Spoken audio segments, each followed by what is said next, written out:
Salut à tous, c'est DestarBricks. Que vous soyez un fan ou un amateur de Star Wars ou de comics, cette vidéo s'adresse à vous, car aujourd'hui, nous allons nous intéresser aux comics Star Wars. Plus précisément aux tomes cartonnés du canon officiel qui sortent depuis fin 2015, car je ne vais pas m'attarder sur l'ancien univers étendu qui n'est plus officiel. En fait, cela fait depuis le premier film Star Wars que de nombreux comics ont été créés autour de l'univers des films. Mais d'après George Lucas, ils n'ont jamais vraiment fait partie de la même continuité. Mais quand en 2012 Disney rachète la licence, il décide que tous les nouveaux comics qui sortiront seront ancrés dans la continuité officielle, remplaçant ainsi l'ancien univers étendu. Autrefois j'étais un peu perdu parmi toutes ces histoires de l'univers étendu à la cohérence douteuse, et jamais je n'aurais pu me constituer une collection complète de ces milliers de comics déjà sortis. Mais depuis que Disney a mis les choses au clair, je n'ai plus à me soucier de l'ancien univers étendu qui n'est plus valable, et j'ai pu commencer la collection complète des nouveaux comics.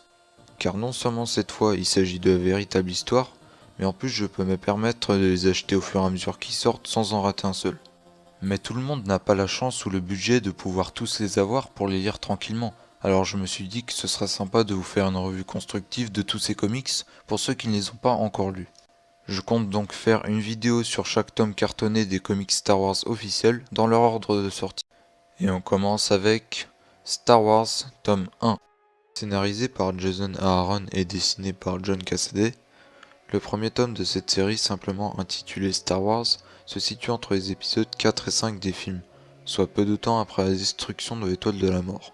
Le début se passe sur Cymoon 1. Une toute nouvelle planète qui renferme la plus grande usine d'armes, de vaisseaux et de véhicules de l'Empire. Les rebelles débarquent sur la planète en se faisant passer pour des négociateurs de Jabba. On retrouve tous les personnages classiques de la saga, Luke, Han, Leia, Chewbacca, C3PO, R2D2 et bien sûr Dark Vador. Côté action, on peut dire que ça manque pas de rythme. Ça tire et que ça explose de partout, avec en même temps du combat au sabre laser. Le scénario est peut-être un peu facile, mais c'est là qu'il y a la difficulté avec ces personnages, c'est-à-dire qu'avant l'épisode 5 il ne peut rien leur arriver, mais l'histoire est quand même assez originale pour satisfaire et surprendre le lecteur. On notera aussi la touche d'humour qui rappelle celle de la trilogie originale. En ce qui concerne la deuxième partie du comic, on change complètement de rythme.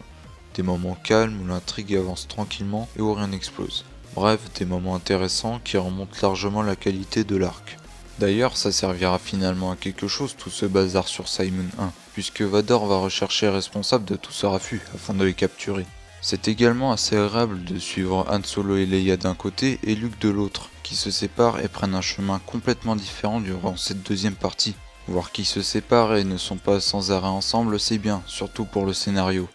Le dernier chapitre est assez riche en révélations, et c'est ce qui manquait totalement à la première partie, avec une fin prévue et aucun rebondissement notable. Finalement, Aaron a fait du bon boulot. Les 3 premiers chapitres laissent perplexes, tandis que les 3 derniers sont très plaisants à la lecture. Il a réussi à transmettre quelques émotions via plusieurs scènes dignes des films, et forcément ça fait plaisir. Côté dessin, rien à dire, John Cassaday a fait de l'excellent boulot pour ce premier tome. C'est super fluide et les personnages sont très bien faits. Après les dessins deviennent moins réussis vers les derniers chapitres, mais globalement les dessins valent le coup. Marvel nous a donc sorti un premier arc assez intéressant, quoique un peu pauvre au niveau du scénario et parfois juste au niveau des dessins. Ils n'ont sans doute pas osé prendre trop de risques, surtout qu'il faut bien se souvenir que le numéro 1 était le premier comic de l'univers étendu officiel chez Marvel. Personnellement, je ne suis pas déçu de ce premier tome. Après, avec un peu de recul, il y a quelques défauts, mais ça reste un bon divertissement. Si vous voulez suivre l'histoire principale qui se passe entre les épisodes 4 et 5, c'est par ce comic que vous devriez commencer. Cette bande dessinée relativement cool a sa place dans la bibliothèque de tout collectionneur ou fan de Star Wars. C'est bien pour ça que je les collectionne. Bien sûr, si vous ne pouvez pas ou ne voulez pas l'acheter, vous pouvez facilement trouver gratuitement les scans sur internet. Mais dans tous les cas, je vous conseille de les lire car il en vaut le coup. En plus, on a trop envie de savoir la suite à la fin car l'histoire devient de plus en plus intéressante. Enfin, je vous laisse découvrir ça en lisant le comic, c'est bien pour ça que je ne vous en révèle pas trop sur l'histoire. Voilà, j'espère que cette première revue de comics vous a plu. Si c'est le cas, mettez un pouce bleu et abonnez-vous pour voir mes prochaines vidéos. Et puis n'hésitez pas à écrire un commentaire pour me donner votre avis. Alors, à bientôt pour de prochaines vidéos et que la force soit avec vous.